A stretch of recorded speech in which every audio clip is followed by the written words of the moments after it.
Hey everyone, welcome back to the channel. Today I'm gonna show you how to troubleshoot Wi-Fi connectivity problems on iPhone.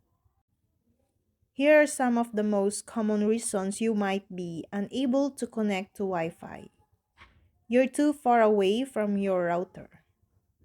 You're using the wrong Wi-Fi password. Your Wi-Fi network settings are turned off. You have a limited data plan or you're not using mobile data.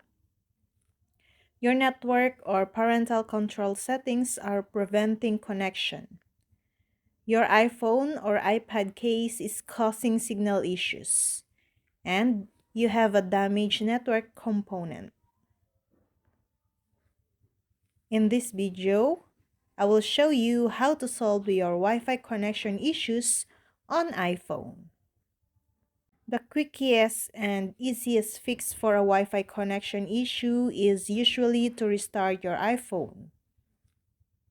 So first, press and hold the on or off button on the right side of your iPhone. And then, press and hold either of the volume buttons on the left side until the power off slider appears.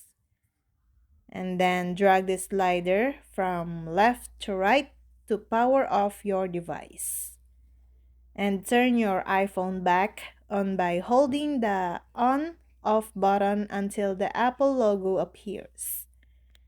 These steps apply to phones with Face ID. And that's all. I hope this video helped you guys. For more videos, subscribe to our YouTube channel. Thank you for watching. See you again.